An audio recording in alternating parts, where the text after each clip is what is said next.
Aloha mai kako and Iran karapte. Welcome to the very first live stream ever produced by Ancestral Connections. Ancestral Connections is actually a nonprofit dedicated to de-imperialized and anti-racist education. And it is my greatest honor today to present to you Takwan Amaru, who is an author of Gaikokujin, which is a trilogy of books that address the Japanese social code, as well as Black wellness and mental health in the Japanese context. And we're going to also be discussing his latest book, 21st Century Japan Decoded. So I would like to bring Takwan Amaru up on screen right now, and we are going to get right into this. I'm super Right. excited. Takwan and I have had probably over the last 2 or 3 years since before the COVID era, a lot of conversations about Japan, Japanese culture, the Japanese social code.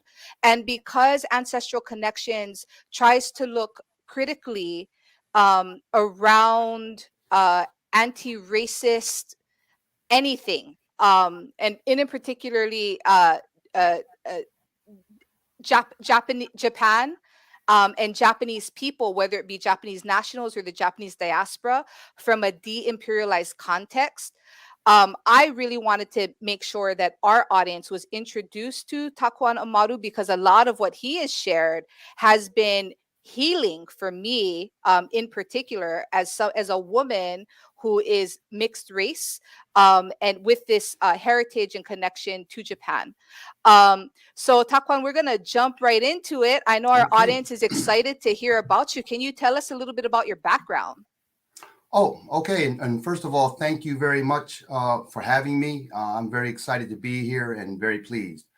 For myself, my mother is Japanese. My father is Native American, Native Black American, I should say. There's been a lot of talk about just this African American term, so I try to really stick with the Native and the Black to delineate myself. But yeah, my family really, I guess you could say, started in Japan, kind of like Naomi Osaka, and migrated to the United States.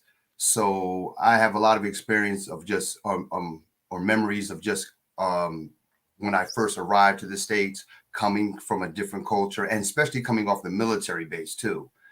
And I talk about that in the first book, the first three books, as you mentioned, Guy Coaching the Story. But this book we're talking about today, 21st Century Japan Decoded, yeah, this is a nonfiction book.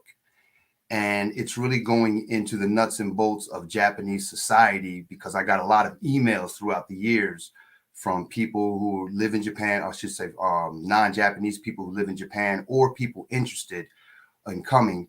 And they asked me about a lot of things, mainly like, are Japanese people racist? That was a big one.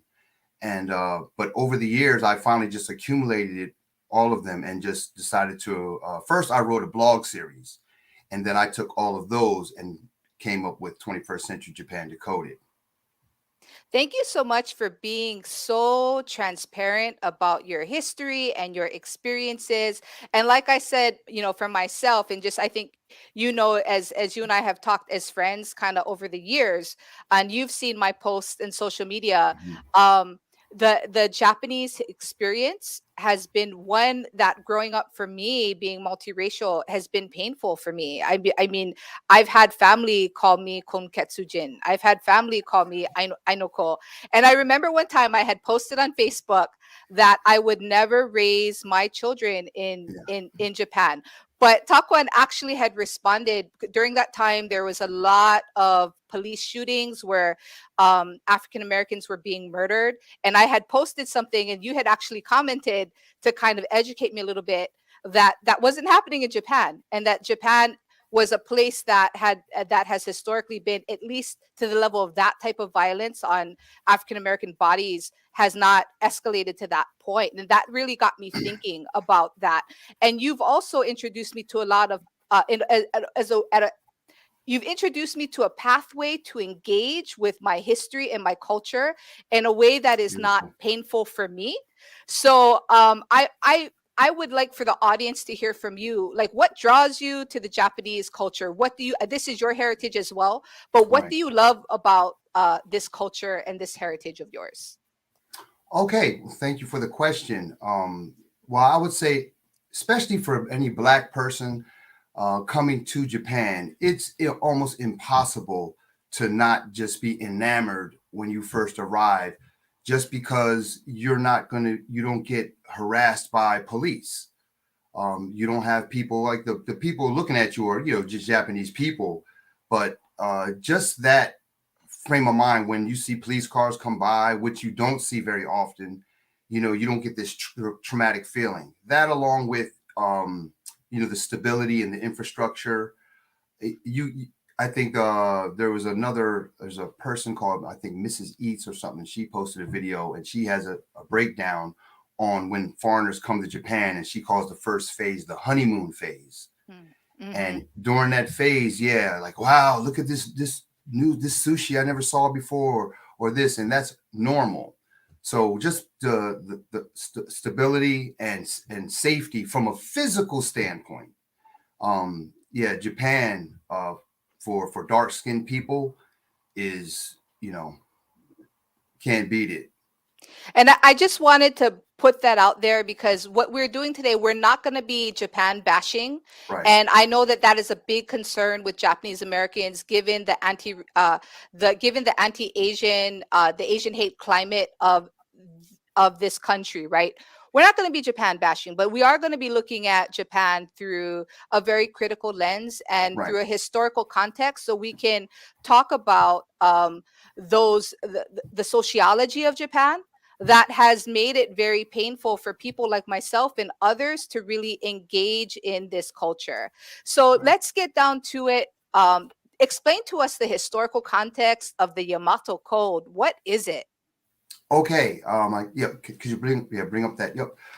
Well, Yamato is a historical name, an ancient name actually of Japan, and it actually also refers to a period in Japan, right? But basically, the Yamato Japanese people think that Japanese are like a homogeneous race, but that's not in fact true. And Hmm. Dr. Hayashi can really, really school you on that a lot better than I can. But anyway, but the main clan, you could say, was the Yamato, and they're the ones that pretty much, and you can even see on the map, they're pushing like the Imishi, which and the Ainu, which occupied the entire Honshu island, and really just took over. So this is kind of a coined expression that I'm using just to explain an abstract idea that really is difficult to just explain. But the Yamato Code, as I see it, is the code of ethics that Japanese society is run on. It's the actual foundation. And when you understand how each and every Japanese citizen has been, you could say, programmed, taught, you can choose your word, to behave in a very strict manner, it becomes, I don't want to say easy because it's still challenging, but it almost becomes fun even, um, because now you're able to navigate. You have a map, and like the questions I used to get, like, why do Japanese, do this, or why do they do that? Like, why is everyone so cold to me during certain times, and then they're really really warm during other times, and this, and that, I'm like, okay, let me just try to explain it. So I just started looking into, first I went on the Japanese side of it, and because I figured I was going to have to do a lot of translating and stuff like that. But then I realized, no, usually when people objectively analyze something, it's always somebody from the outside. So of course, when you go into Western documents, boom, there it was. And there's just a very very good way of looking at it, is the way I put it, because you can see that most of these ethics that are listed, you could even find inside of Japanese classrooms when you walk in. And it's stuff like, simple stuff like study, right? Study hard, work hard, um, make sure you stay on code. You're very, very nice to the people in your group. It's like things that you really, really think about is normal, Yeah. um, like loyalty, duty, integrity, personal courage. These are the main ones. And if you're in Japan and a Japanese person comes against you and you know that you're in the right, by knowing exactly how the code states it, that's kind of how you get out of it. You never, because you can't snap at somebody. You can't, hey, you know, especially somebody that's above your station. So what you do is you just alert everyone, hey, this is a violation of the code. And once that happens, the society will correct it. Like that's where their adage with the nail Right. sticking up. And Right. then, yeah, anybody can be the nail sticking up. Of Right. course, you know. So you're referring to that metaphor. I don't know how to say it in Japanese because I don't speak Japanese quite as well as you do, but it's something along the lines of I've heard it my whole life. The nail Mhm. that sticks up gets Right, pounded down. And many right, times in my life, I was that nail sticking up. And socially, I got pounded down by my peers or my elders. And so I kind of want to talk about this context a little bit more because when we're talking about though you've authored books about the Black experience, the foreign experience, Black mental health in Japan, somebody who is of Japanese heritage but diaspora coming to Japan, you are automatically that nail sticking up. no doubt. And for I think until I met you, I always kind of walked around with this deep hurt that I was the outsider, right? Yes. Hmm. And I did because I didn't understand the Yamato code. And Right. what you do in your books that I think is so brilliant is that you really do teach everybody, although I know that your main focus and passion is making this transition easier for those for Black folks, right? But really I think any foreigner, even of Japanese heritage, could benefit from this knowledge, and you really put into words the things that I've experienced my whole life that I had no words for. I didn't even know that it was a thing. um so thank you so much for that. You also in your book you talk about the Japanese complex, and you Right. talk about the Japanese complex in relation to World War II. So can you get into that a little bit more Yes. for the Mhm. audience? Okay. And actually, I allude to it that it probably even started when Commodore Perry first just invaded Japan because that's when they had the Sakoku edicts that was, you know, excluding Europeans from coming into Japan.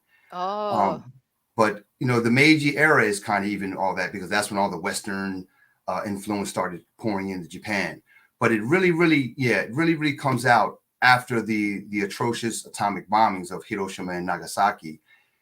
Just the entire humiliating way that Japan lost the war because you know Japan was locked down for 7 years or 6 plus years, and Commodore Perry and his SCAP forces occupied the island. Nobody could go in or out. And I mean, just if you just think about it psychologically, you know, you're not only are you conquered, you know, these were, you know, Japanese were very pride, you know, are very prideful people, and they were like, you know, the evil devils, the gaijin, and then all of a sudden they just get trounced on, and you know, all those people dying and all the fallout. Nobody knew what was going on, and they had to be forced. They were force fed Western ideas, particularly American ideas. The language, you know, became compulsory in school. That you had to study the language of, like, you know, 2 months ago it was the enemy's language, you know, and now you have to, right? So there's going to be some kind of psychological fallout from that, you know, and that's exactly what a complex is, right? right. So Yeah. Yeah. you know, And I don't think and it could be the Yamato code, I don't know, but there is something within our society, at least in the diasporic context for Japanese, that we don't really acknowledge the trauma of the war right, and yeah. how that Mhm. has impacted our society and the way that we interact with each other. And really, you're one of the first authors that I know of that that is has gone into great detail around that. So I always found that really really interesting.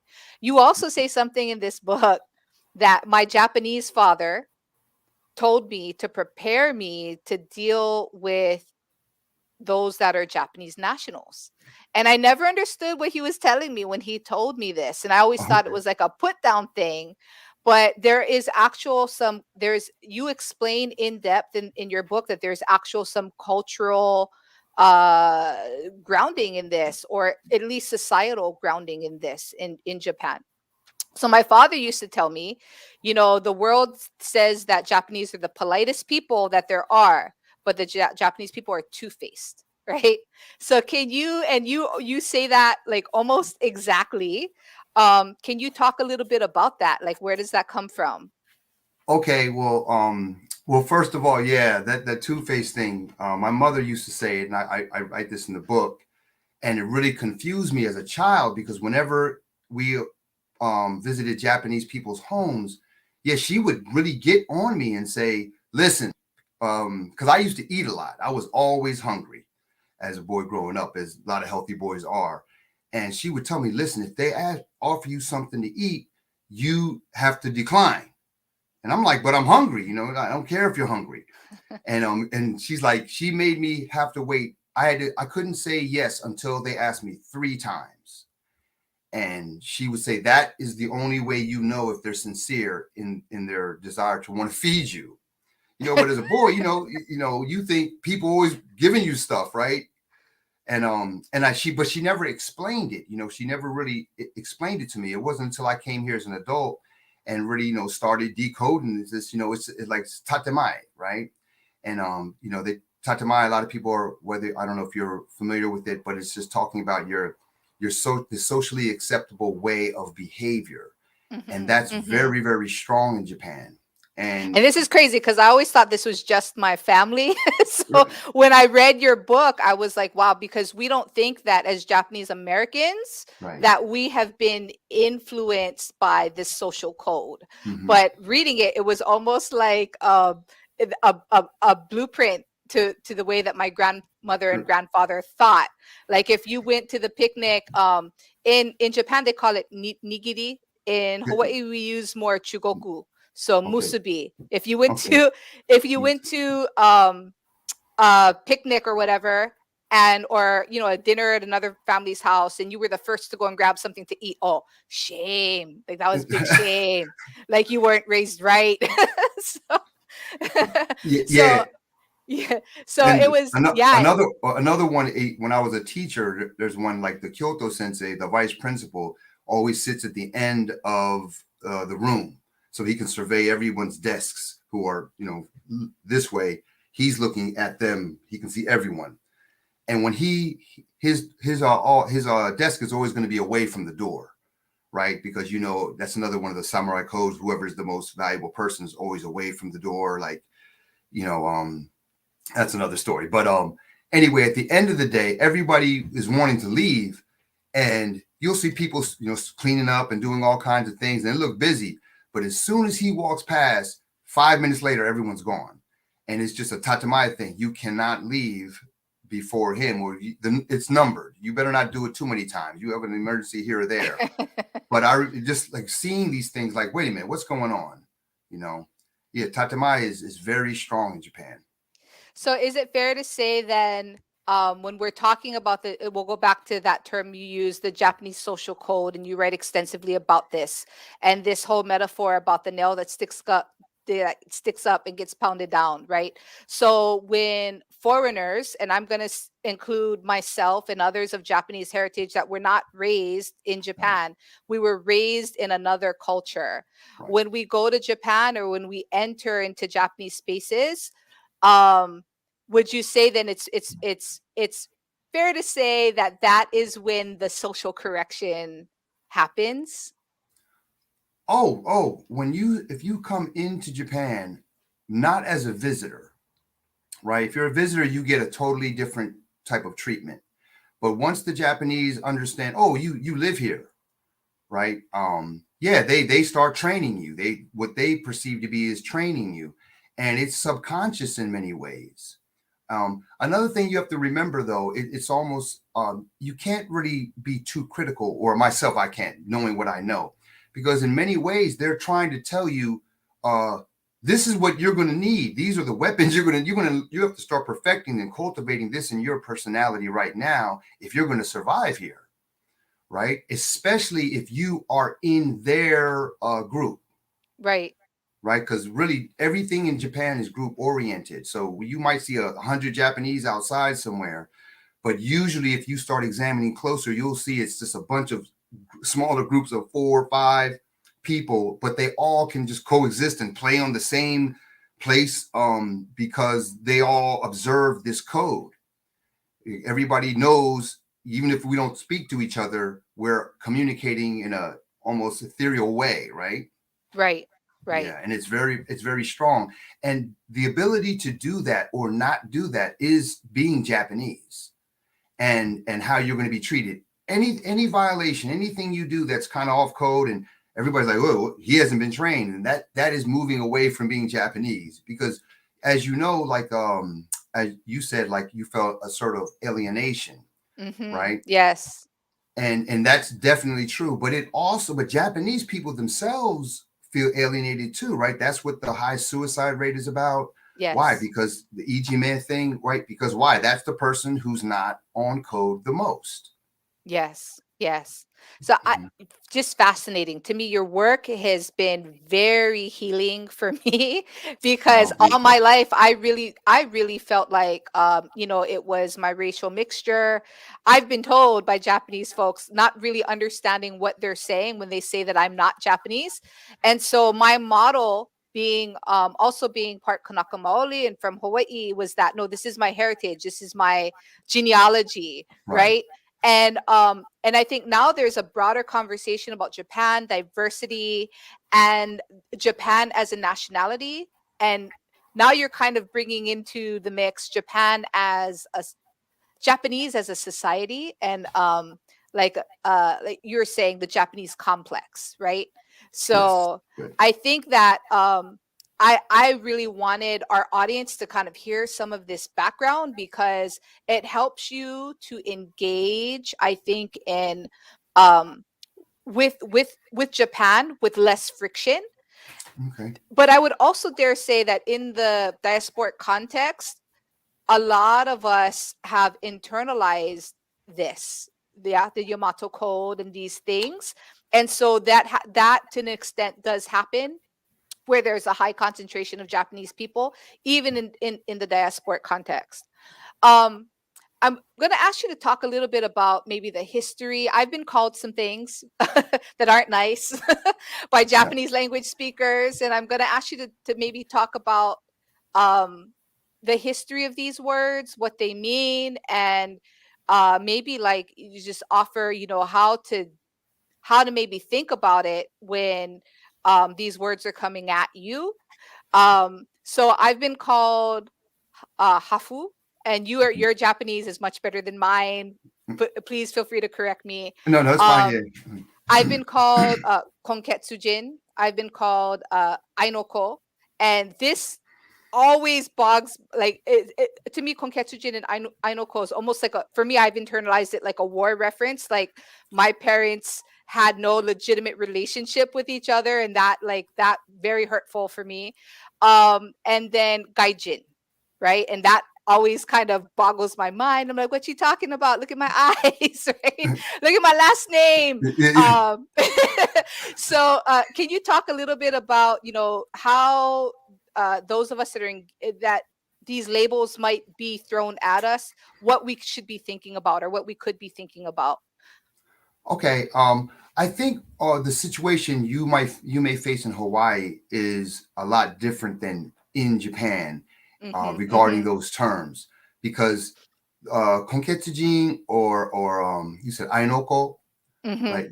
If you look at the kanji breakdown of them, they tell you exactly what they mean, right? I mm-hmm, think ainoko, like the I is like the time, like kan, like the a time, like I don't even know how to say it, but like if you say like ijiji kan, the kan is the same thing, right? So it's saying you're in uh between a human and not. They won't say mm. human, but that's, Yeah. because, oh, but another thing you have to remember, and this is not uh something that is only Japan, right? Mhm. Every culture sees themselves as the center, right? Mhm. So Mhm. whatever their, their references, their mythology, and everything is going to come starting with them. So Japanese are no different. They're just fanatical about it to some degrees, right? You Yes, know, yes. right? Because of their island status, they're feeling they're going to be always attacked and all this, throughout history. Right. Um, So some of this, it was my understanding that the Konketsujin and the Ainoko was coming from this idea that I was lesser because I wasn't pure Japanese and yeah, because my mother has African heritage. right. But I've heard different things that these are some is that these are racial slurs and some it was part of a World War II thing when your parents are not uh s- together or married. So I don't. So sorry. I don't mean to interrupt you. No, Please no, keep no. explaining.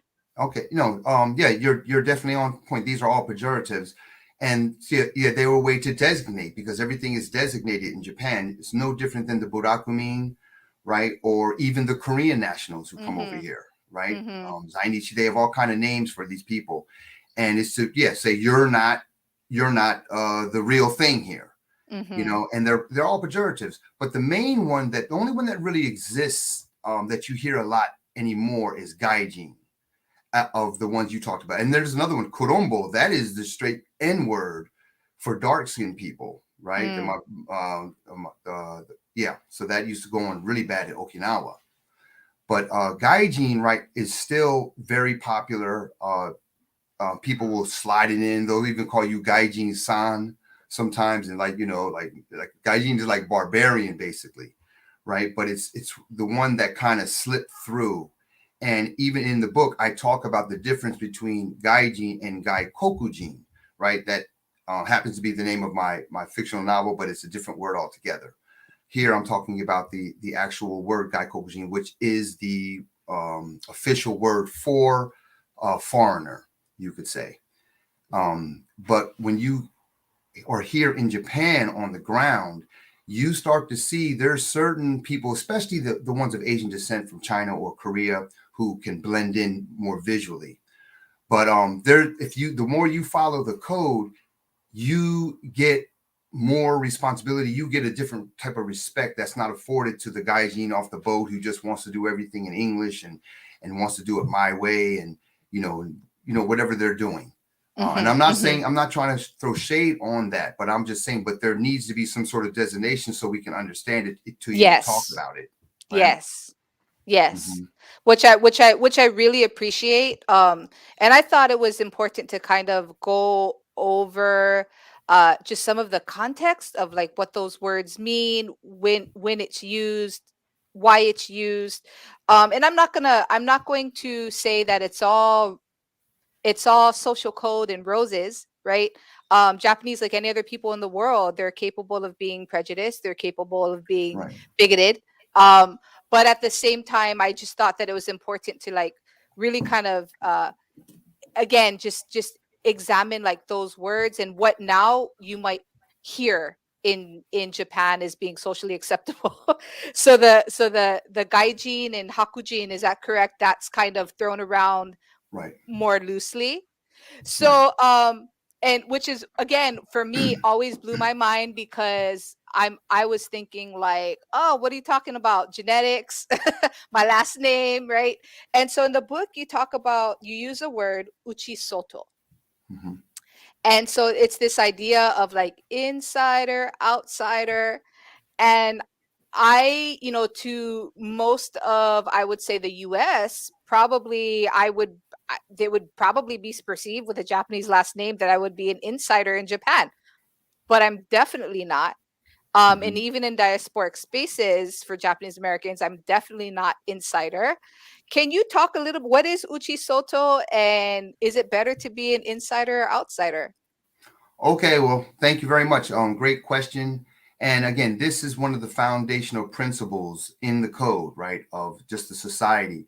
So again, as I stated earlier, uh, Japanese are very group oriented. They call it dantai teki, right? They're very, very group oriented. So whether you're in a school, a company, whatever, you have to be in groups. And even when you do extracurricular activities, they end up making these strict group, and it's always kind of on military principles, right? What kind of adhesive to the, or being cohesive to the group, and morale and these kinds of things. Anyway, inside the group, you have to follow this code. And if you don't, you'll get put outside. And if you look at the history of Japan, when they had the feudal nations or clans and everything like that, each one had eta, right? Eta, which now are the Burakumin. Hmm. And these people were mixed blood, and I think they were mixed with Ainu, or a lot of them were, and yeah, they were not allowed to be inside the city, and they were the ones who did all the work with the blood cutting and the butchering and stuff like that, making Hmm. leather products. And anyways, but this mentality persists and exists today. And as you say, which one is better, to be inside or outside? Well, from a Japanese frame of mind, there is no choice, because to be outside is to be cast into a state of, you could say, social purgatory. And when you see this, links to the high suicide rate, and this links to the the hikikomori. Man, I'm having Yes. difficulty pulling these words up. And these are the social hermits who shack up in their parents' homes, and they refuse to deal with society. And so you're like, well, what's going on? There's no crime. There, people aren't robbing you. There's no murder. So the danger, you could say, if we're going to call it that, it's not so much in a physical way, right? It comes at you in this spiritual, emotional way. And if you Yeah. don't understand, if you don't get the shield for that, you could be a big buffed guy and all of that stuff, but you're not going to have anything for this, because it just comes from so many different directions. Yeah. Mhm. Along the lines, we have a question, and the question is, Okay, does great. spirituality override any of the need to highlight purity of identity? I'll repeat. Does spirituality override any of the needs to highlight purity of identity? Okay, well, first of all, I want to shout out the Soulful Chicago Book Fair, and Sister Asada Kirkland. Thank you for the question. Um, I'm having a little difficulty breaking this question down. To override any of the needs to highlight purity of identity. Okay, so in the Japanese, when you talk about Japan, the pure Japanese, right? This idea of Damashi and everything. Uh, they have a pure, like the samurai are the one who historically have pretty much symbolized this, right? And they have a code Bushido. It gets very, very deep. So the purity of identity in Japan is to follow this code, right? So, for example, a lot of people think that Japan is Shinto or Buddhist, and they are, and it's true. But there's also a contingent of Christianity now. So, if you had to say what their religion is, what would it be? And I would say that it is their code, right? It is staying on code. They call it Wa, right? The harmony, keeping the harmony, and your ability to do that is first and foremost in Japanese society. That is like, that makes so much sense to me. That's fascinating because, we always laugh kind of looking at Japanese folks in society, because it's like you're born Shinto, you live or you get married Christian or Right. whatever, and then you Hmm. die Buddhist. Right. Right? Right. And so there's not really a flu usually, and not to say that there aren't families that don't have, they're not devout to Buddhism or Christianity, but it's religious spaces are almost looked at, cultural, societal, not the same way we think about it in the US. And the other thing that I think about is, so I have tried to engage Shinto as a way to reconnect with historical Japan, and I was not able to do that culturally, right? Because I'm culturally not Japanese. I don't speak Japanese. I don't speak it well. And I've just been not been able to convince the Shinto priest in Hawaii, and we have several Shinto shrines, um, to teach me anything. And so that's fascinating when you say it's like, what makes somebody Japanese and what gives somebody a Japanese spirituality. Um, I would really argue, with Taquan brought up Bushido, the samurai, really being the image for most of the world, and perhaps Japan, definitely for Japanese Americans, of like carrying on this idea of what it means to be Japanese. Um, but I also want to just throw out there, a lot of people don't know the history of Ainu, and so I always argue that mm, Japan is actually founded on anti-Aboriginality, right? And so my DNA, my grandfather's DNA, goes back 75,000 years, connected to Australian Aboriginals. I mm, come from, as an Ainu woman, I come from Aboriginal Japan. Uh, we called it Ainu Moshiri. That's what my ancestors called it. mm, And we come from Black Asia, right? Aboriginal Black Asia. And so I argue academically that Japan is really founded as a nation on anti Aboriginality and therefore anti Blackness. And so I really have a very hard time looking at historically some of the things that have gone on in media, in the mm, way that Black people, Black features have been portrayed. And mm. I don't like to separate, again, anti Blackness and anti Aboriginality, because I believe in the Japanese context, we're talking about intersections of the same philosophy. Um, and I think it's important, right? When you look at shogun, when you break down the Chinese characters, it actually means Yeah, barbarian hunter, barbarian referring to Aboriginal folks, right? right. Aboriginal people. Um, so can you tell me a little bit about, like, I've been watching on the news that Japan has actually had a movement of Black Lives Matter. There's been a wonderful movement in Japan around this talk about diversity, and the importance of recognizing that Black folks are Japanese in Japan, right? And contributing to society and leaders in the society. But can you talk about there? I've also seen, to this day, very horrible images when it comes to Black features, and I'm just going to say Aboriginal features. What is happening now in Japan? What are some concerns? What are the conversations around that? Okay. Thank you very much. You kind of went a few different places from history to shogun all the way up. Yeah, Um, sorry, um, sorry about that. I can be all over. So no, rein me in. that's fine. Okay, no problem. But going first on shogun, the yeah, as you said, I think I can't remember the exact words, but yeah, it was talking about that's why that position was formed, right? In order to kick out to expel the Ainu and the Imishi. And this is part of the Yamato taking over, right? And and actually, I've read, I had a lot of research about this, and I get a lot of flack about this, but there's a lot of historians who say the person who was first given that was actually a black man. His name was Sakunoe Tamonomaro, and he has a shrine dedicated to him in Kyoto, um, the Kiyomizu-deru, which is my favorite temple. And I haven't been able to get anything in Japanese that will substantiate that, but I just have to put that out there. But Interesting. yeah, and so yeah, and it was about expelling them and getting them, out of that area. Especially where it starts in Kyoto and Nara, that's where like the birth of everything happens. As far as racism in Japan against black people, again, when you for black people coming over here, a lot of them will say no, there's none, because the police don't, because it's a comparison thing.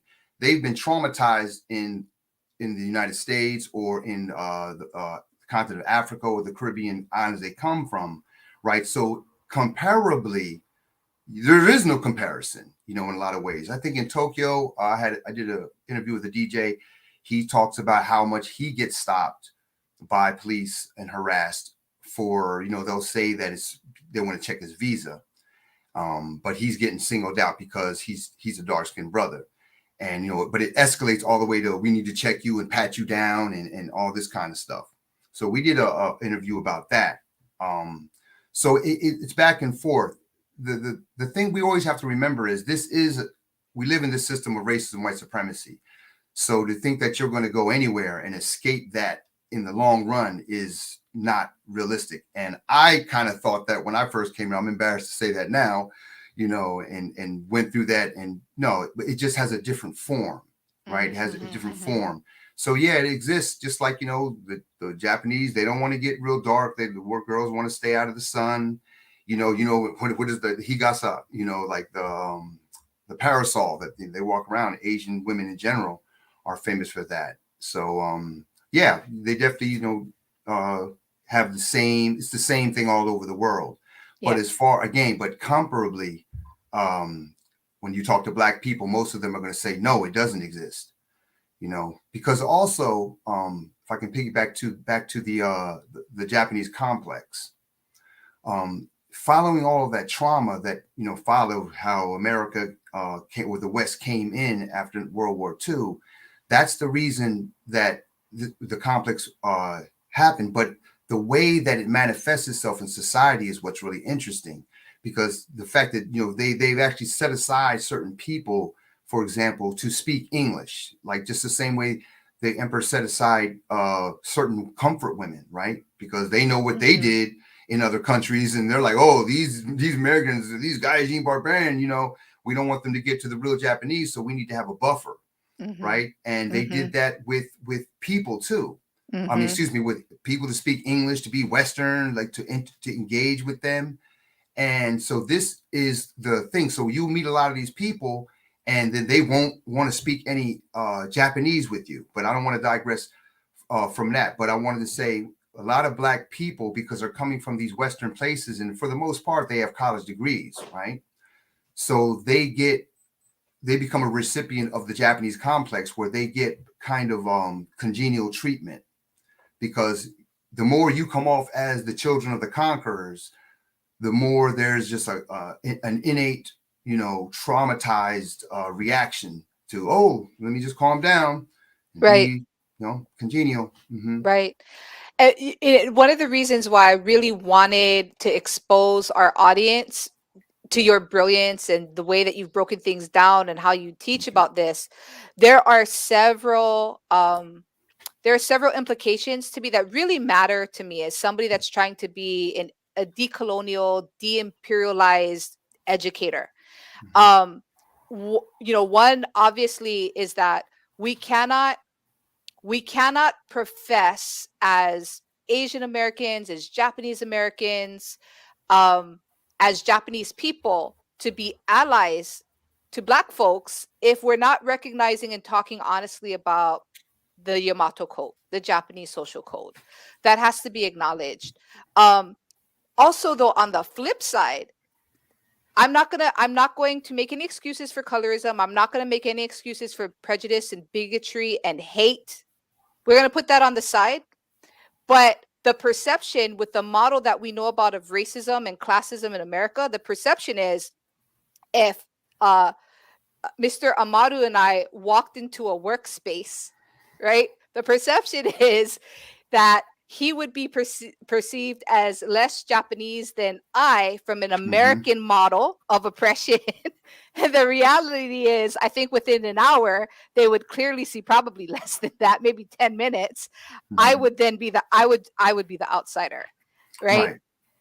So it's very interesting how I think there's a lot of implications to your work for us to like, really think about and talk about. Um, let's talk about forgive me if I'm not saying this correctly. No problem. Ijima, Uh, Ijime, Ijime. Ijime, Okay. Ijime. So, and this is fascinating to me because a couple years back, there was a big thing about Princess Aiko going to school and being bullied. And I'm thinking, I never wanted to send my children, my brown babies, to a Japanese school because I knew the bullying would happen, right? Um, and so when I saw Princess Aiko going through this, I'm like, is anybody immune in Japan from the bullying? Oh no. So, No. Yeah. no, that's just No. the And answer. okay. Well. Yes and no. Again, this all drops back to the code again. And the whole idea of being group oriented. This is where they learn it. right? They learn it in school. It's schools, and I write in the book that you can compare the school to a military school. If you're from a Western, like for example, they even have the kids march and they have a banner and everything that they do. They have inspections. It's like the military, and each classroom, unlike Western schools where you change classes, right? They don't change classes. They're with the same 30 to 40 people, and the fact that it's 30 to 40 people, right? They have to stay in there, and for 8 to 10 hours, the school day is longer than the West. It's just trying. It's to me, it is torturous, and it was for me when I worked in the schools. I worked in the school system for over 10 years, and it almost killed me. I had to get out of there. And so when you're in that kind of group, like for example, I still work in schools, but I only do it part time, right? When Hmm. I walk in the classroom, any classroom, when you walk in, you're the outsider, right? So everybody is looking at you and they're instantly on code, right? But because of the nature of what I'm teaching, something like test skills for TOEFL or something like that, I get them loosened up because my goal when I first walk into a classroom is to find out who's the EG man, because it goes on in every social situation. Wow. And so who's the weakest person, who's the strongest student, and then I try to bring that strong student down a little bit and raise up that. Why? Because then it creates a safe environment. The students start seeing, wow, I can just relax in here because nothing's going to happen to me, Right. right? Right. Hmm.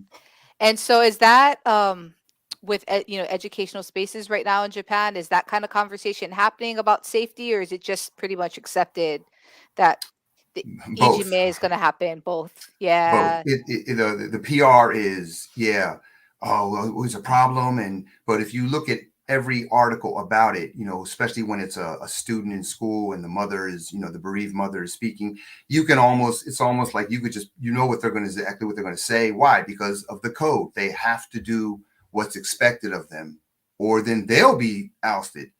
Just the fact that they're being singled out for something like this is bad. Like, I write in the book about that. Like, what is she going to say? Yes. I failed to teach them what to do. No, that's not going to happen. So she has to blame the school, right? Right. But I had a teacher tell me my first school back in 1998. Um, Shout out to Hamamatsu. Um, and he told me, I don't know if he knew, he was like, no, this Ijime thing, he was like, no, this is who we are. He was like, he compared it to like green tea and stuff. Like, this is how traditional it is. Shout out Wow. Watanabe Sensei. He really, really put me, and he wasn't trying to speak any English or anything, and he was, oh, you Japanese? He was like, let me put you down. So you find that amongst Japanese too. And also, I want to say this before the racism thing. As you know, there's a difference between racism, bigotry, and like prejudice, right? A lot of people, we group them all together because there is a very there's a common denominator with them. But racism, when you look at it, it's systemic, right? It's a system.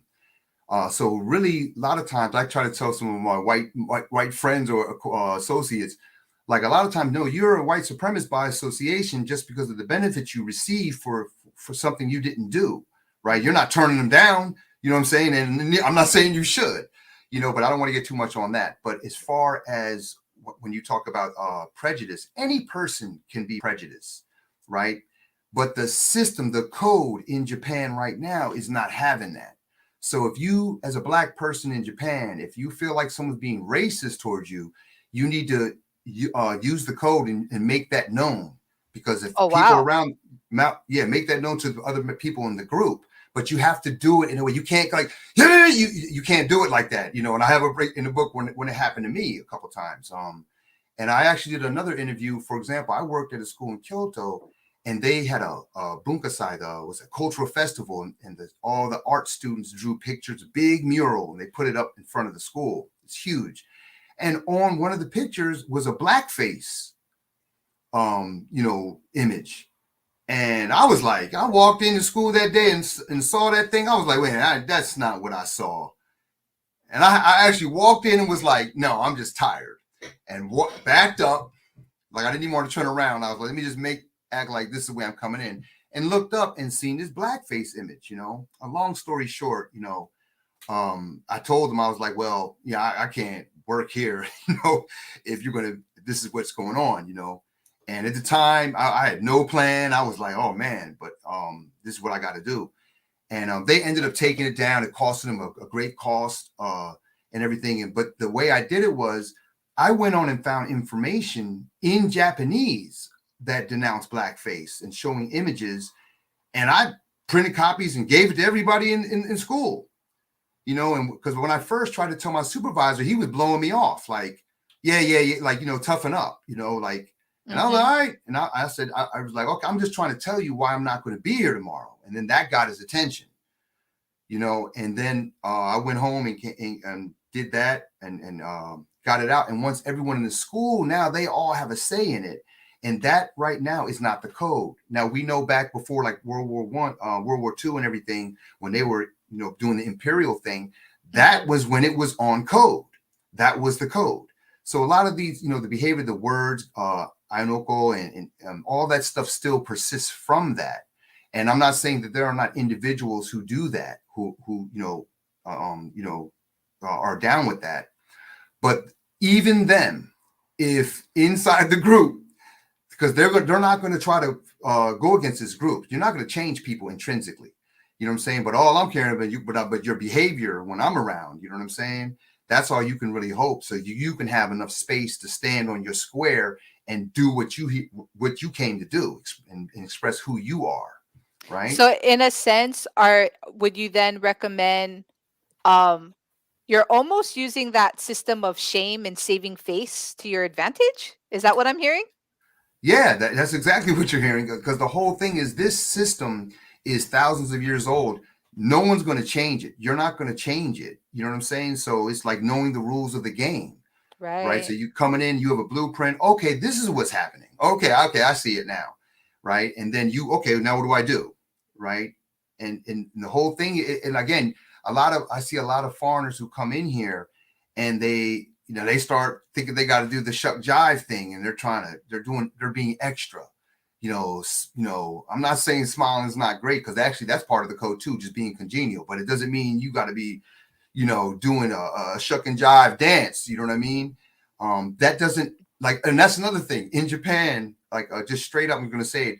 Cooning doesn't work in Japan. Like it will work with a certain couple individuals, right, who are really on the Western thing. They went and studied at Princeton or something like that. But Fascinating. yeah, it doesn't work. It doesn't give you, and actually it's just going to make people see you as a gaijin. That's all it's going to do. Because the clown thing, anything like that goes into the gaijin box. You know what I'm saying? And the whole thing for me, especially, it started because of, like you said, I'm of Japanese descent. My mother's Japanese. Mm-hmm. But slowly it's evolved because, like, for example, a good friend of mine and business partner, Sterling Carroll, he to me, he's, so-called Black American 100%, but he's way more Japanese than I am in the context, because he came at such a young age, and he has friends from when he was young. Mm-hmm. And real friends, not the I have a foreigner friend, Yeah. and hey, Ask you about let's use that. Yeah. ketchup. Let's use some ketchup today, and stuff like that. I don't mean It's either that. ketchup, mayonnaise, or cheese, right? Yeah, right. And when you come over, why do we always have this? What up with the miso soup, man? Can we?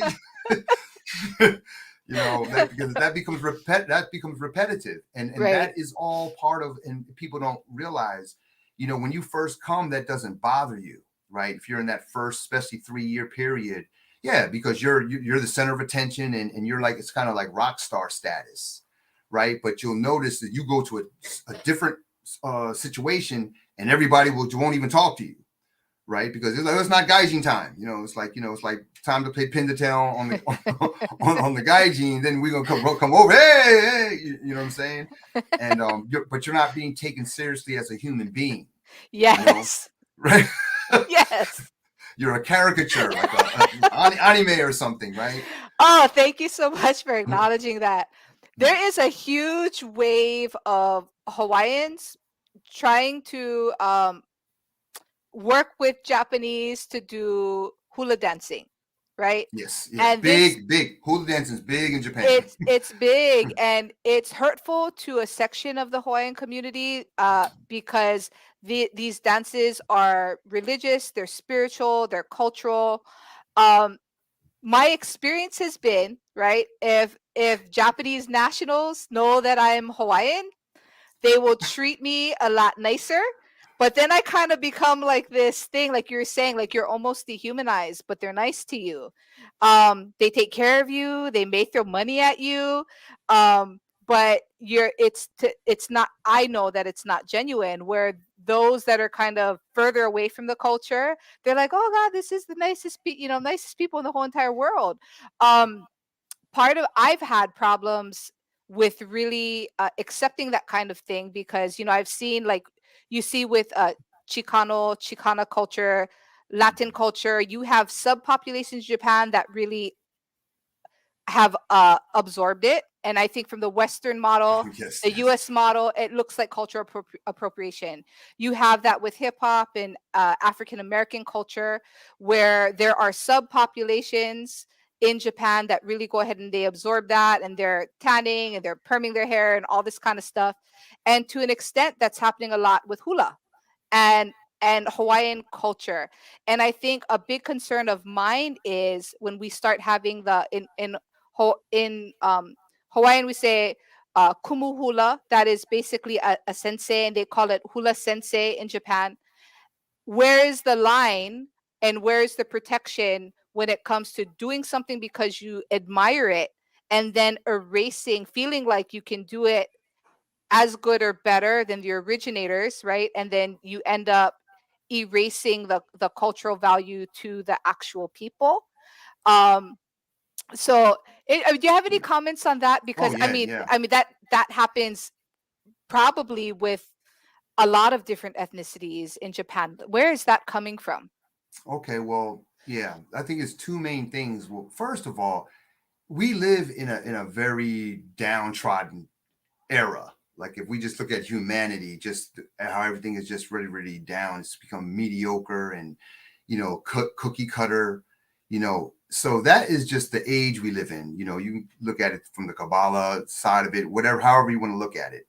From the Japanese side, if you look at the history of Japan, that's all Japan does, right? So a lot of times people got angry with me when I was like students. I had to tone it down a little bit when I was like, Japanese Japan's great, but what is Japan actually invented, like originated from the cool, you know what I'm saying? And they started saying stuff like, kimonos, like, nah, you can go Korean and China and find that older, and I was just trying to get them to see, no, Japan's specialty is that they actually take things and innovate them in a way, and well, both actually, they make them Japanese. If you look at like ramen noodles, and most of the actually, it's not even. I thought it was all of them, but even the shops they always have it written in katakana, right? Because it's not originally Japanese, right? Um, Everything that they take, that's what they do. So Hmm. hula is no different. But if you go in and look at any of these things, like for example, I've never been. I had a student who was she actually is big on hula. I never went to any of her events, but I'm sure if you go in and see the way that they interact, it's no different from any other Japanese group except for then they just hula. Like Right. there was a break dance group, and I remember when break dancing was late, way late, they're 30 years late. But I was like, let me see these Japanese break dancers. And I was like, wow, they could do all the moves. And this is like Yeah. in the night, and like I was like, wow. But then so I went and saw them on YouTube, and they actually like it's like, yeah, they come meet, have a meeting, you know what I'm saying? And then they get on and start practicing. Like there's no energy, there's no spirit. The same like when I think about breakdance and everything. The spirit, the gritty, the city, subways, and back in the day, you're gonna lay down, the police might come and it's like no, it's just like you eat some donuts and muffins, some coffee, Right. you know. Okay, I'm gonna work on my head spin today, and they have a helmet, and I'm like, okay, this was back in like the early Right. 2000s when I was doing hip hop, and Yeah. I was like, okay, how do I bring these two worlds together? You know. Yeah, yeah. It becomes problematic. We're having some comments right now. Allison says, "I'm enjoying this interview. Thank you for taking the time to participate with us, Allison." Yep. Thank Album you, R Allison. says, "Talking about the group thing for a foreigner, would it be better to be inside the group or outside the group?" And then Soulful Chicago Book Fair, along the lines of what we were just talking about, acknowledges that um, she sh- they say we had a large influx of Japanese brothers and sisters embrace African culture in New York in Yeah. our dance community in the 90s, Yeah. and goes on to say, I was going to ask if you see any semblance of that today in Japan. My peers used to even travel to Japan to teach house dancing. Oh, So I just kind of want to say, yes, there I have met Japanese folks from Japan, Japanese nationals that really have the best intentions of engaging with things outside of their own cultural frame. It's very problematic when we're talking about things like hula that are indigenous, things like hip hop, which comes from a frame of resistance that culturally they don't know anything about. right. It feels problematic to me. It also feels problematic like when you have people imitating the lowrider culture Oh man. and Mhm. Chicano culture, and they just don't have the history of the struggle. But I just want to acknowledge, we can't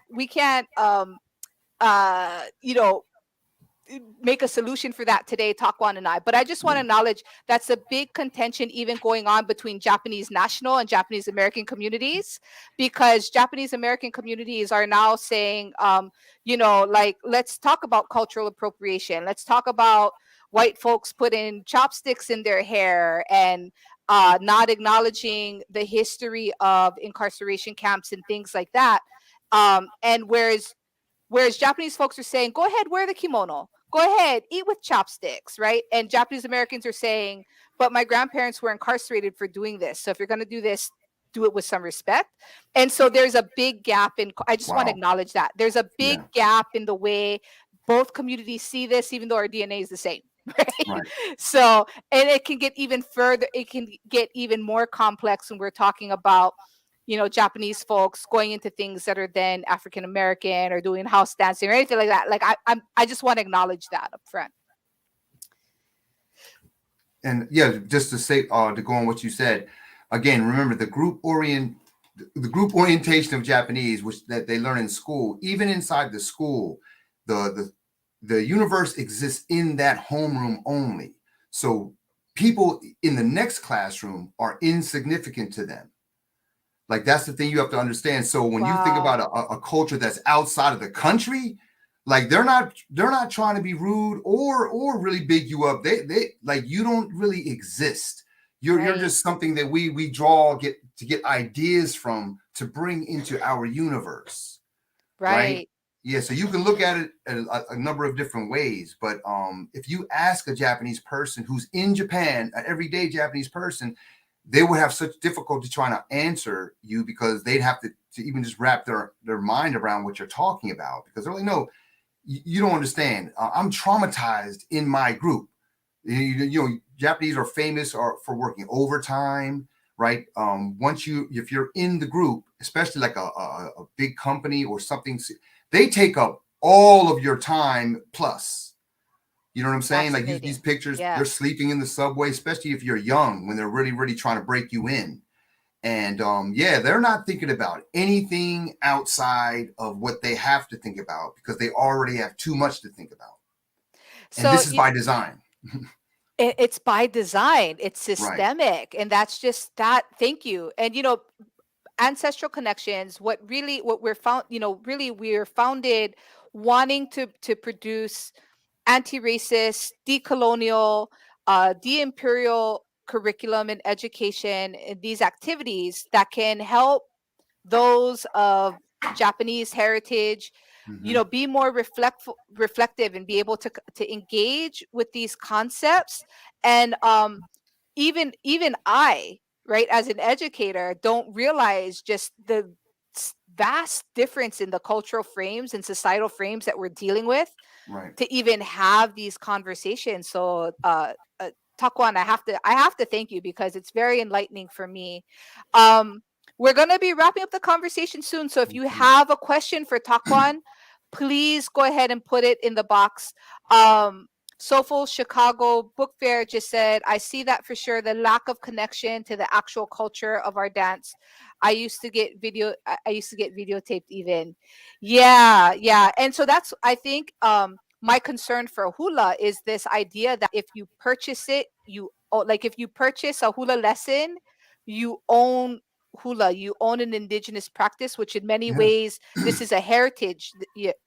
So the because there is such lack of conversation around aboriginality and indigeneity, indigenous people in Japan outside of tourism, I then want to do this kind of education and complicated conversations so that Japanese people can engage with other parts of the Pacific in what I feel would be a more respectful, more appropriate way. Yeah. Hmm. But it's also important for us to look at the bigger picture, right? How we as East Asians in America, we're benefiting from, as somebody that is very, white presenting myself, benefiting from white supremacy, like Takwan was talking about earlier, and that we have these very complex, we these are nuances and these are very different frames from Japan to different parts of Asia to different parts of the Pacific to Hawaii to the continental U.S. that unless we have these conversations with somebody like Right. Takwan who has this multicultural lens, who's going to point that out, right? um, Right. and I've actually looked into some of the sources that Takwan uses, as a scholar, and they're root sources, but they can't make these connections that somebody like Takwan makes because just being a multicultural person. So I really want to express to you, Takwan, how grateful I am, and these conversations are enlightening for me as an educator, and they're healing for me as a Japanese person that has struggled with this. Like, that Right. question, is it better to be insider or outsider? My whole life, my struggle, and I think to the detriment of my mental well-being sometimes, was like, why can't I be why am I not an insider? Yeah. And Takwan has actually kind of taught me, correct me if I'm wrong, Takwan, but to use being an outsider a little bit more to my advantage Yeah. in And terms of the yeah. social code. Yeah, and I think that question kind of alluded to that. As a foreigner, when you come over here, is it better to be inside or outside? You have an option now. If you're only here for a short time, you're going to be outside no matter what you do, right? So you don't have a choice. You might as well just live it up on the outside. But if you're going to stay here, if you want to live here, especially if you're going to plant seeds and have children, you have to be you have to understand how the way you're looked at is the way the child's going to be looked at. So if they see you as some goofy foreigner, that's going to go down to the child, and the child's not going to respect you. And I've had some mental consultations about this, mental health consultations with people about just this, and it's like, yo, you don't get it. Like, you have to adhere to the code and do some things to get respect within the society. It's just like if your father drove around in a beat up car and you don't think the kids are going to get teased for that. Yeah, that's your Hmm. pop over there fixing the flat tire. That's just how it goes. That's not, something that only happens in Japan. Yeah. So yeah, so you have to choose. And then if you choose to be in the group, though, don't think it's just a decision. Like, it's not, we're not, you have to put in the work, and then you have to still stand on your square because you don't want to lose yourself in doing that. Right. Right. And that's that And big thing, right? How do we engage with the whole and not lose ourselves? yeah. Um, I'm going to ask a question, and then I'm going to read the most important Okay. question coming up is, they want to know, Takwan, have you thought about writing any more books? But before we get that, I'm going to come back to that. Something just came to mind. So I'm born and raised in Hawaii, where there's a week out of the year called Golden Week or something like Yeah. that, Yeah. It's coming up. Yeah. where we have this influx of Japanese tourists. And it almost seems like during Golden Week, what happens in Hawaii stays in Hawaii. There are things they do here that they would Hmm. never do back home. Right. And it's like they're breaking loose. Can you talk? What is that about? Okay, well, Golden Week is coming up. It starts at the end of April and extends throughout the first week. So a lot of good companies, they might even get 2 weeks off. And yeah, so there's a couple different holidays on there. One, Kodomonohi, which is the boys' holiday, and I can't even remember them right now, but there's 3 holidays in there. And yeah, so everybody goes away. Like I said, everything is on code, right? There's 3 times: end of the year, Shogatsu, right? New Year's. Then there's Golden Week, which is in April, May, beginning of May, and then there's Obon, right? That's the revering the ancestors in August. And those 3 times, everybody, it's just crazy, and everything, prices are high. But as far as what you said about they go crazy and do things that they normally wouldn't do, yeah, because see, they start. I'm out of like I'm out. I'm out of the restraints. These people don't matter. I'm outside, right? So they like I know people, some dudes the same thing. They would go over when they're in the States, and then they want to, yo, can you get some smoke? Can you? What are you talking about? And it's like, but they won't do they won't think about that in Japan, even if it's offered to them. They just like no because they just can't switch. So the Yeah. same thing, they leave and then they want to get crazy. Everything stays out there. That's You know, that's their chance. But that's part of the system of right, the code, right? The social code. So right, it's very rigid, and you have these certain times of the year where it's just acknowledged people are going to break loose and then right, return to the code. right, and return and act like nothing happened. And even they have there's like, Fascinating. but even on like during the year, there's different they call them enkais, where they're like banquets and they eat dinner and they get drunk. And I've heard now it's really toning down, and that scares me in a way because I'm like, so how are they getting this release? Because on some of these enkais, like when I was a teacher, working in a school, they would just let loose, like you like I never would have thought, and I mean, you guys falling, being unconscious outside. One teacher, I went outside just to use the phone and he's laid out in the winter. I Yeah. was, I was like, man, if I wouldn't have come out here, man, you might have died. Like, you know what I'm saying? The next day, like, I'm like, okay, okay. I need to be a little, observant when I come to these and not get too relaxed myself, you know. But Yeah, and I've wondered about that as well, because very close to where the center of Japanese tourism is in Hawaii, Waikiki, right around there, there's a lot of gentlemen's clubs, and it seems to cater towards Japanese businessmen, and mm-hmm, this is a place where Japanese businessmen do business.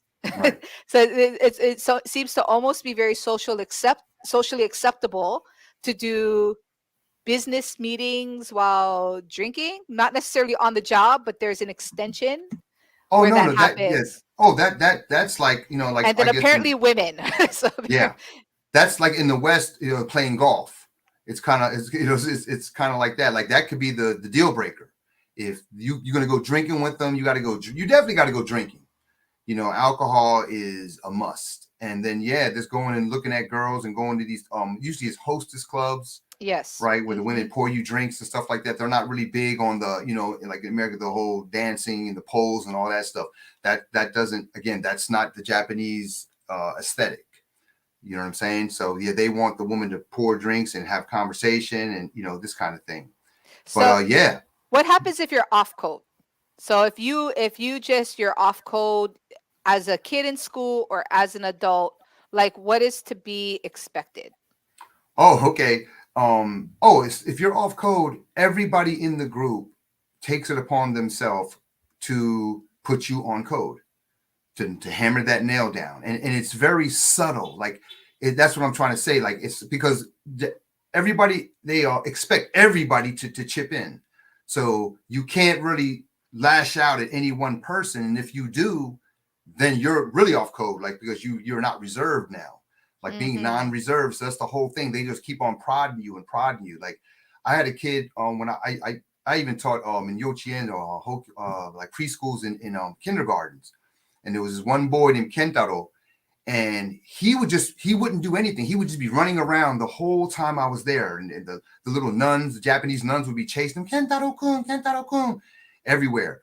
And you know, a couple years later, I happened to teach a shogakuse, elementary school class, and there was a boy in there, and he was sitting in front of me.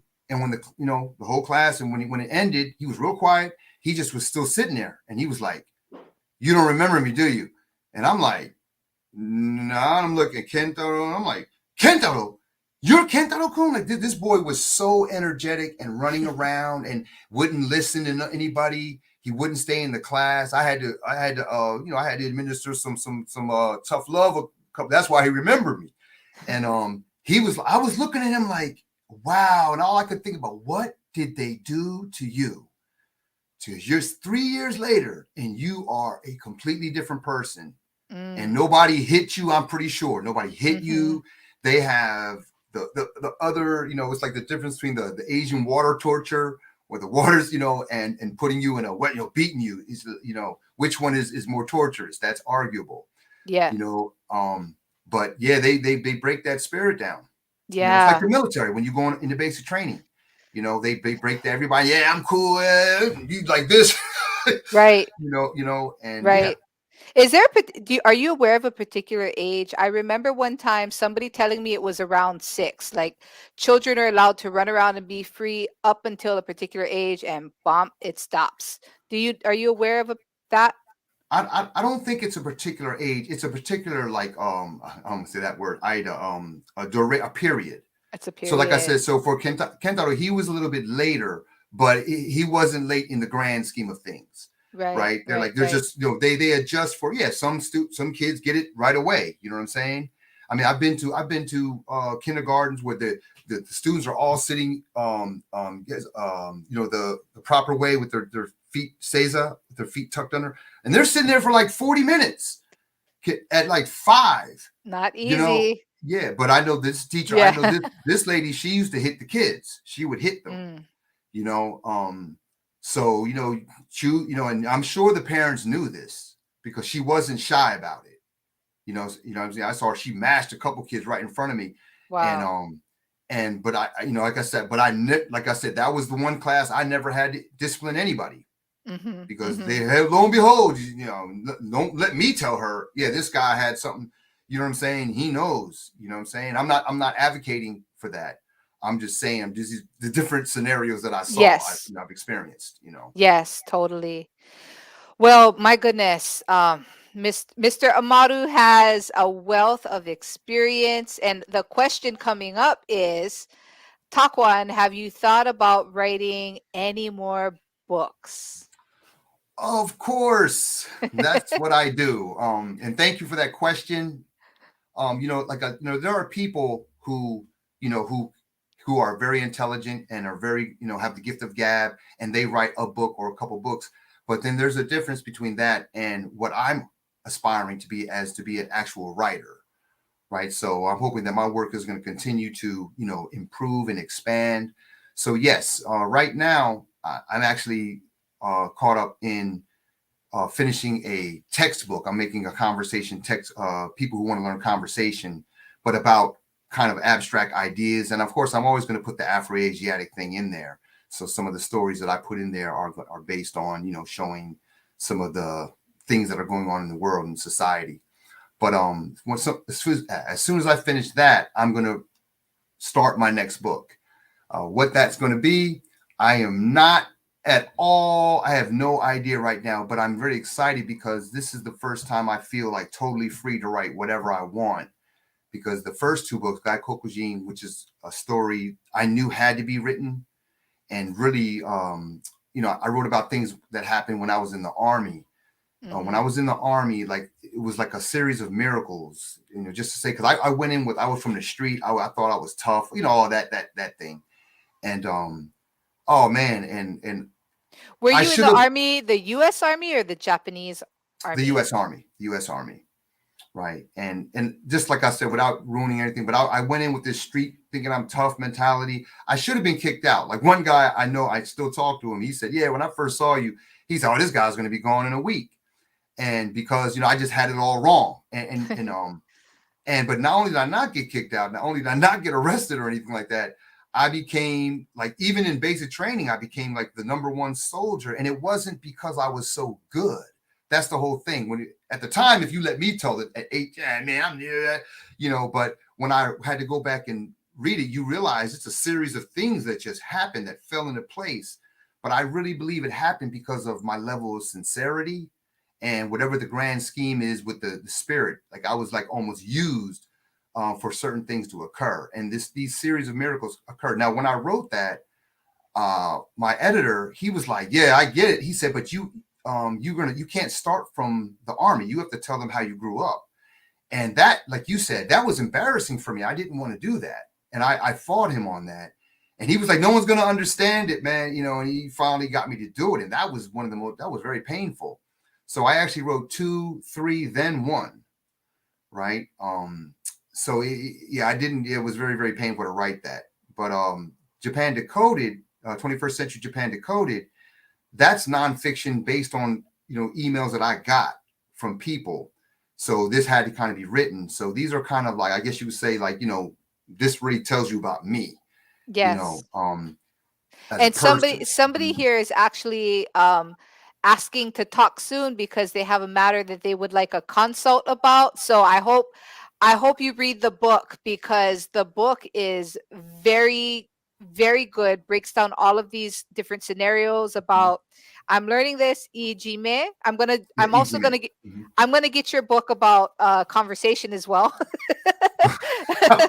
And this idea of uchi soto, insider, outsider. And he uses real scenarios from his life and from his work life. Very valuable. And like I said, for myself, I really wanted to introduce this to our audience for Ancestral Connections, because Right, it was healing for me. I began to stop engaging in Japanese spaces in such a combative way, and understanding that there, like Takuan had said, centuries old social code in place that I was just not going to change.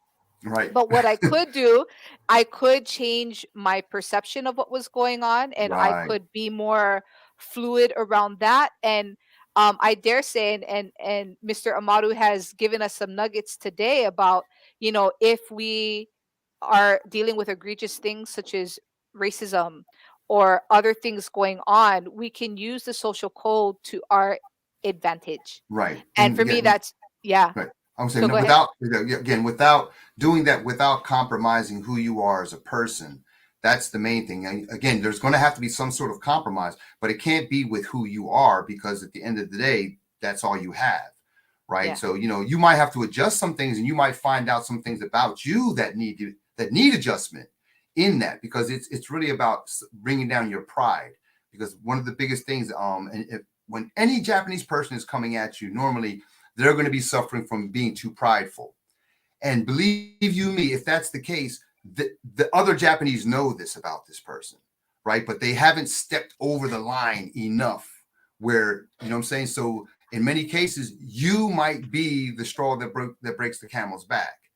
And that's what happened to me in a number of cases. It's like, I come in and, I'm going to stand on something, and the person just didn't count on that because of whoever they had encountered in the past, or whatever they heard in the past about who they perceive me to be. Oh my Hold on one goodness. I second. feel like you're right here Is in. she with us? Okay, Oh, well, I'm just going to continue. are you Um, able to yeah, but see? Are just we? being able to understand that, again, it's more than just being able to point out something is wrong, but it's also the way you do it and who you do it.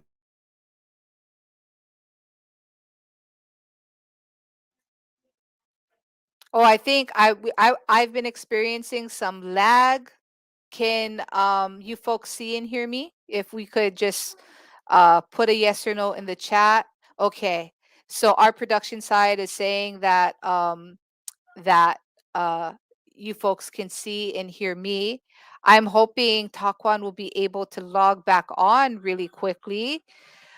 It might be that Mr. Amaru's internet went out. We are doing this from very opposite sides of the Pacific. I am located in Hawaii. Takwan Amaru is in Japan. We're back.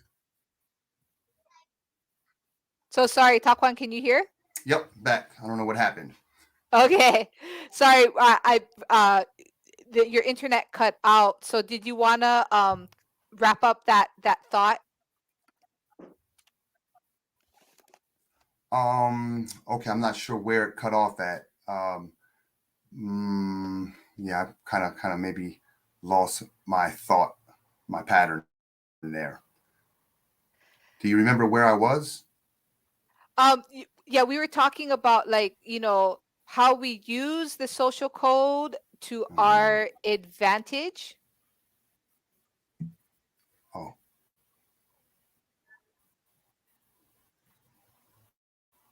okay. Yeah, being able to, again, that's what I talk about, standing on your square, right? You don't compromise who you are when somebody comes against you and just like always get in this cower down mode, because Yes. that's kind of, if you see a lot of Japanese walking with their heads down or they're, because think about the height, and I'm not saying you don't do that, right? For example, when I give the scenario about being stopped by the police, I think that sums it up, because being on code or not being on code is going to really dictate what happens or the way it happens. Again, there's no you're not going to get beat up, you're not going to get shot or anything like that if you ain't attacking them. You know what I'm saying? But the way they perceive you, even if they might even have some preconceived idea about black people. This is where, again, but if once you're stopped by the police, it's a break in the wall, and any kind of interruption gets this unwarranted attention. So police also know that. So this is the same thing if something, some kind of incident happens at your school or job, or somebody's coming against you and you make a complaint, everybody's going to look, and so who's on code? Who's on code? That's all they want to know, right? And if you're the foreigner, all eyes are going to come to you because they're going to naturally assume it's you, right? So that works to your detriment. But if you know the information, it actually helps you because you're like you're on stage. The other person doesn't get to say anything. So if you Yes. demonstrate that you're on code, and they subconsciously, it makes them think, oh, he must, oh, okay, he's not lying, or he's not, and you could be, you know what I'm saying? But if you know, like for example, police, no matter what you might think in front of people, you kind of you bow, and whatever he says, you're attentive, and you look humble. That doesn't matter what you think about that personal Japanese person, but you have to see them as an arm of the society. So by Mm, giving that person respect, it shows you're respecting everybody. That's in the Japanese mindset. Doesn't matter what you think. You know what I'm saying? And right there, that's going to already, okay, well, whoa, let me see what he has to say, right? And then the way you speak. Now you could be speaking facts, but if you're kicking a lot of slang and you're doing a lot of movement and stuff like that, that's not going to come across right. It's kind of the same thing when you go to court. That's why you wear a suit and tie, right? I'm really a rocker, but you're not going to wear your heavy metal stuff to court if you're trying to win. If right. you have a decent lawyer, you're not going to walk in with him, Right. or her. So it's the same thing. This is kind of, and especially if you don't look Japanese, but you don't have any of the for example, like if you have tattoos on your neck or on your face, or you just have too much jewelry, or especially earrings or stuff like that, that could make them see you, in a certain way.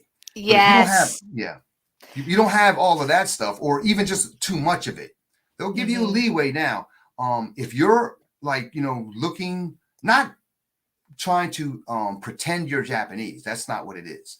But it's just like you're showing humility. You're being attentive. You're doing these things that the code dictates. Everybody's going to notice it, and Yes. it makes the police officer have to also do it. So again, in your school too, if you make some kind of complaint or whatever, and it gets to be an incident, the way you voice it, the way you come, is going to dictate, not suggest how this person has to come back at you.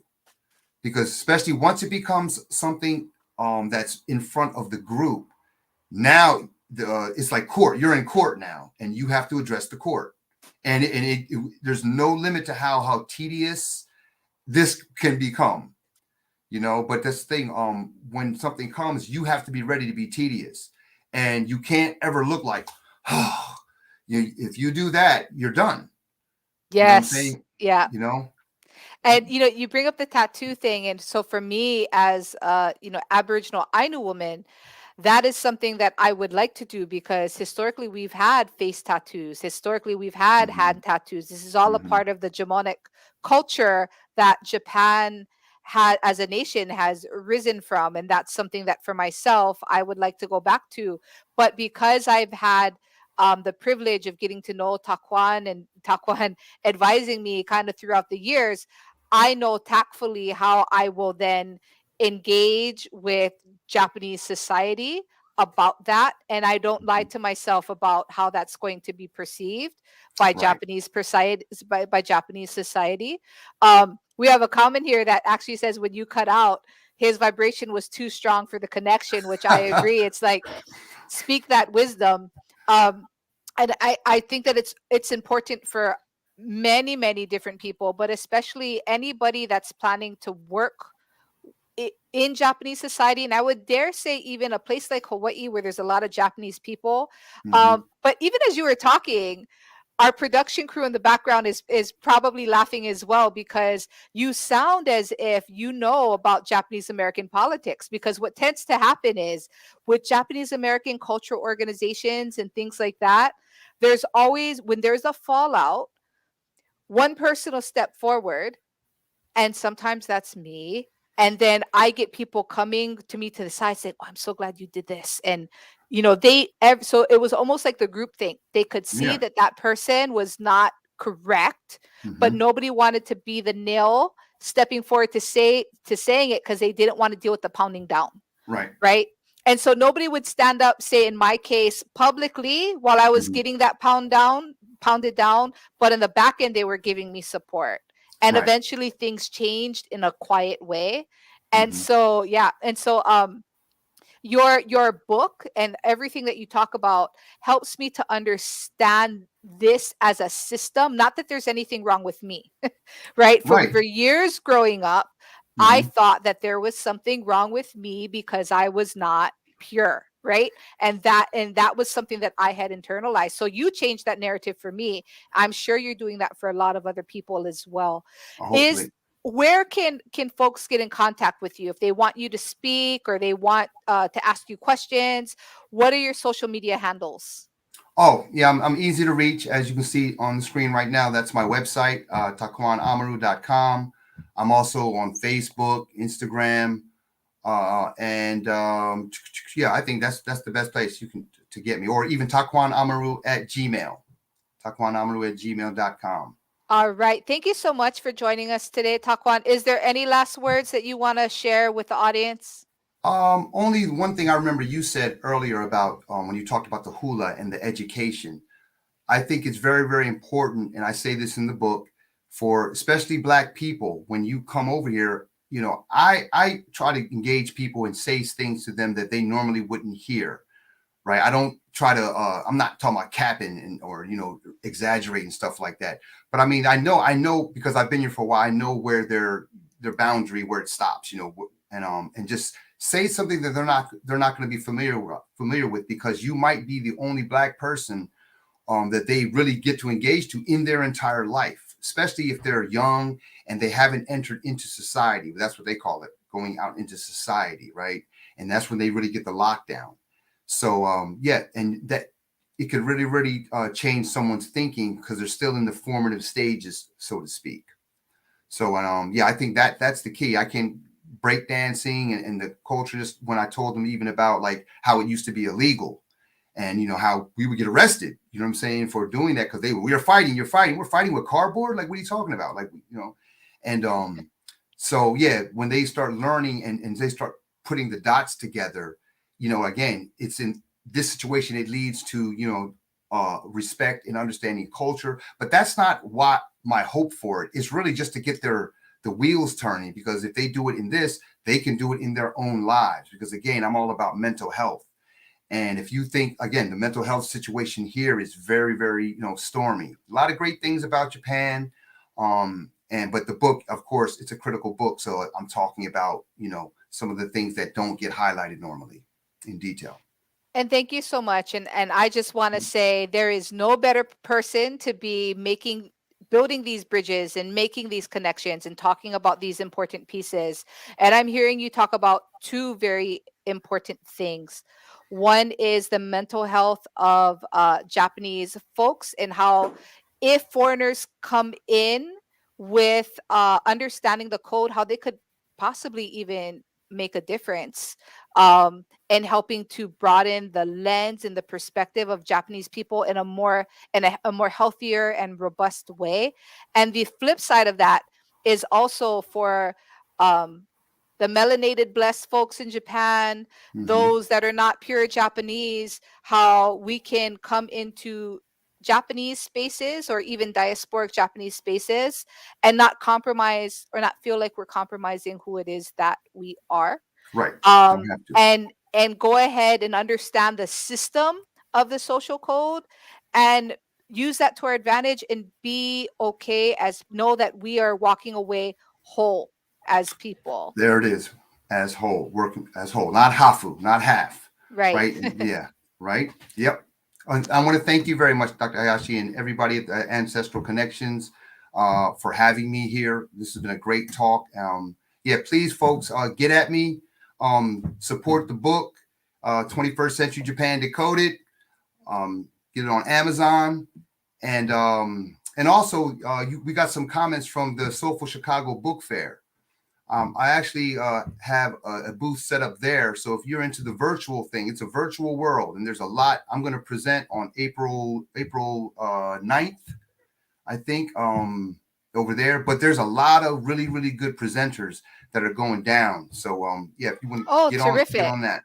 Yeah. Please send me the links to that. If there's anything you guys are doing Yep. I'll virtually, I send the would link. love to share it with our She might. audience in She might Hawaii. put it Yeah, up. I would love to do that. Okay. All All right. right. Thank you so much for your time Thank you today. very much.